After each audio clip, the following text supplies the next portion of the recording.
Break के बाद आपका स्वागत है। कोविड से संबंधित मृत्यु मामलों में प्रतिकार के लिए छत्तीसगढ़ राज्य विधिक सेवा प्राधिकरण बिलासपुर के निर्देश पर जिला विधिक सेवा प्राधिकरण दुर्ग द्वारा अभियान मुआवजा के लिए शिविर का आयोजन 25 फरवरी तक किया गया है। सुप्रीम कोर्ट की गाइडलाइन के अनुसार सभी राज्य सरकार को निर्देशित किया गया था, जिनकी मृत्यु कोविड से हुई है उनके परिजनों को 50,000 रुपए का मुआवजा राज्य अपने आपदा प्रबंधन कोष से दे और यह मुआवजा आवेदन के 30 दिन के भीतर जारी करनी होगी। इसके लिए प्रभावित अपने ग्राम पंचायत या नगर निगम में आवेदन देकर लाभ ले सकते हैं, लेकिन जिन प्रभावित परिजनों के आवेदन में दस्तावेज की कमी निकलकर पंचायत या नगर निगम ने आवेदन निरस्त कर दिया गया था, उन्हें जिला विधिक प्राधिकरण के माध्यम से फोन से सूचित कर जिला विधिक सेवा प्राधिकरण परिसर दुर्ग में 16 फरवरी से 25 फरवरी तक लगाए गए शिविर में आवेदन जमा करने के लिए प्रेरित किया जा रहा है तथा दस्तावेजों की कमी को पूर्ण कर मुआवजा दिलाने में सहायता की जा रही है। इस विषय में जानकारी प्रदान करते हुए जिला विधिक सेवा प्राधिकरण के सचिव राहुल शर्मा ने अपनी बात साझा की। मेरे को फ़ोन आया था कि आप जो फॉर्म भरे हैं वो अलग अलग ज़िले का है, इस कारण आपका वो कैंसिल कर दिया है ऐसा करके। नहीं, मेरे को तो यही बोला गया है कि अभी पूछा मैं तो मैडम वही बताई कि जैसे रायपुर ज़िला में रहती है आपकी माँ, वहाँ का वो आधार कार्ड है और वहाँ डेथ हुआ है उसका, तो वहीं का ही आदमी का एड्रेस और मतलब आधार वगैरह जो भी है रायपुर ज़िला का ही होना चाहिए, तो उनको मिलेगा ऐसे करके। अब ऐसा है कि मेरे को जब तक फ़ायदा नहीं मिला है तो मेरे लिए तो फ़ायदेमंद नहीं है अभी तक, है ना। जब मिलेगा तभी फ़ायदेमंद रहेगा, लेकिन ऐसे नहीं होना चाहिए।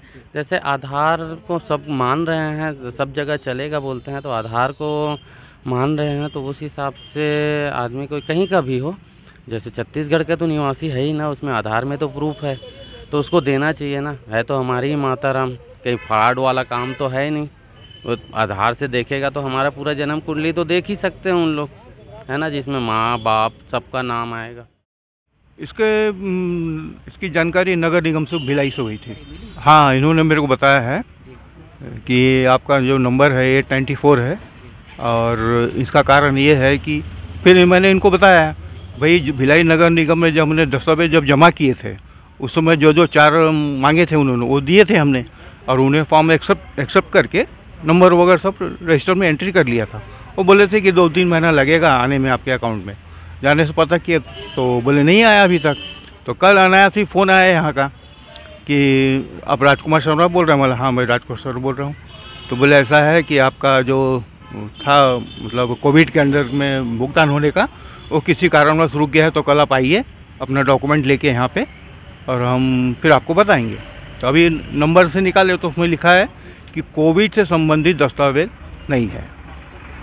तो फिर हमने तो उन्होंने मांगे नहीं था, हमने दिया नहीं, तो फिर आज हमने दिए हैं उनको कोविड से दस्तावेज 2-3 दिए हैं। तो बोले कि ठीक है आपने दे दिया है तो हो जाएगा, ऐसा बता रहे हैं। जी, हम 3 महीना पहले फॉर्म जमा किए थे निगम में, तो कोविड का पैसा आएगा 50,000 करके सरकार द्वारा से, इसलिए आए थे। तो आज नाम आया हमारा, मतलब 2-3 दिन पहले कॉल आया। तो कॉल आने के बाद इन लोग बोल रहे हैं कि समरी लाओ और कोविड का रिपोर्ट लाओ। तो 2021 में मेरे पापा ख़त्म हुए थे, है ना, अप्रैल में। तो उस समय बहुत महामारी चल रहा था कोविड का, उसके वजह से मिला नहीं हमको। अब बोलते हैं लाओ, तो डॉक्टर भी दे नहीं रहे हैं। डॉक्टर लोग कोविड रिपोर्ट नहीं दे रहे हैं, ना समरी भी नहीं दे रहे हैं उसके लिए। हाँ, डॉक्टर लोगों को क्या कहना है रिपोर्ट के लिए? 15-20 दिन लगेगा बोलते हैं, और आज लास्ट डेट है बोलते हैं इन लोग। तो उसके लिए क्या करें समझ नहीं आ रहा है। ये बोलते हैं कि मुक्तिधाम वाला एक बार वो जो पौती था ना उसको लगा दीजिए, लाइए बोलते हैं, बस और कुछ नहीं। माननीय जिला एवं सत्र न्यायाधीश श्री राजेश श्रीवास्तव साहब के मार्गदर्शन निर्देशन में ये मुआवजे की स्कीम जिला विधिक सेवा प्राधिकरण दुर्ग के द्वारा आयोजित की जा रही है। इसका मुख्य मकसद ये है कि जो व्यक्ति कोरोना में जिनकी मृत्यु हो चुकी है उनके परिजनों को 50,000 रुपये का मुआवजा जो शासन की ओर से मिलता था उसमें कोई दिक्कतें जा रही हैं या वो आवेदन नहीं कर पा रहे हैं, तो हमारे माध्यम से हमारे उनके आवेदनों को हम नगर निगम या संबंधित विभाग में भेजेंगे ताकि उनके जो अधिकार है उनको अपन संरक्षण कर पाए। इसी के आधार पर ये मुआवजा जो स्कीम है ये शुरू की गई है। ये अभियान कब से कब तक है सर?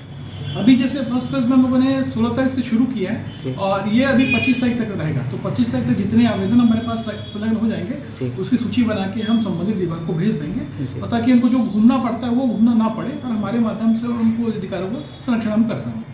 तो यहाँ पर उनकी समस्या का निराकरण 100% होने की संभावना है सर? हम कोशिश पूरी कर रहे हैं हमारे पेलविस के द्वारा भी कि कई ऐसे आवेदन हमारे पास आ रहे हैं जिसमें चिकित्सा जो प्रमाण पत्र होता है वो नहीं है। उस संबंध में भी हम लोग जो हॉस्पिटल है उनसे पत्राचार के माध्यम से उनके दस्तावेज मंगा रहे हैं। तो इस प्रकार से एक सहायता करने की कोशिश कर रहे हैं हम लोग ताकि वो अपने वंचित ना रह पाए। उसका कंपनसेशन को जो मुआवजे की राशि है वो पाने में उनको जो दिक्कतें आ रही है उसको हम दूर करने की कोशिश कर रहे हैं, एक सहायता प्रदान कर रहे हैं। जी सर, मैंने बाहर में कई हितग्राहियों से बात की तो कुछ लोगों को विशेषकर सेक्टर 9 हॉस्पिटल से दिक्कत आ रही है। वहाँ पे डॉक्यूमेंट्स देने में शायद डिपार्टमेंट मदद नहीं कर रहा है। उस संबंध में यहाँ से क्या उनको मदद मिल सकता है? मैं आज एक सूची बना रहा हूँ जिसमें संबंधित सेक्टर 9 से संबंधित और 2-3 हॉस्पिटल आ रहे हैं जिसमें सूची ज़्यादा लंबी है। जी, इसमें कचांदूर का भी नाम बताया का। जी हाँ, तो वो सबकी सूची बना के मैं आज पत्राचार करूँगा उनसे और जल्द से जल्द जो 25 तारीख के पहले जितने आवेदन प्राप्त हो सकते हैं हम सब उनकी प्रक्रिया में शुरू करवा देंगे। सर 25 तारीख के तक कोई छूट गया तो उसके लिए कोई और रियायत मिलेगी आगे? बिल्कुल बिल्कुल, ये निरंतर चलते रहेगा पर 25 तक अपनी ये है 25 तक जितने हमारे पास आवेदन आ जाएंगे उनको सब बना के जांच करने के उपरांत हम उसको संबंधित विभाग को भेज देंगे। 25 तारीख के बाद भी अभियान ऐसा नहीं कि बंद हो जाएगा, ये चलते रहेगा, निरंतर चलते रहेंगे। इसमें एक और हम लोग अभी जुड़े हैं, जो बच्चे हैं जो अपने माँ बाप दोनों कोविड में मृत्यु हो चुकी है उन बच्चों को भी आइडेंटिफाई करके हम या तो शासन की ओर से जो भी योजनाएं हैं जैसे कि निःशुल्क शिक्षा का प्रदान के लिए लागू हुआ है उसके लिए भी हम कोशिश कर रहे हैं पूरा कैसे बच्चों को आइडेंटिफाई करके शासन की योजना को लाभ दिलाएंगे उनको। ग्रैंड न्यूज के लिए वैभव चंद्राकर के साथ निखिल कुमार पाठक की रिपोर्ट। हेलमेट लगाने को लेकर नया व्हीकल एक्ट पारित किया गया है जिसमें 2 व्हीलर चलाने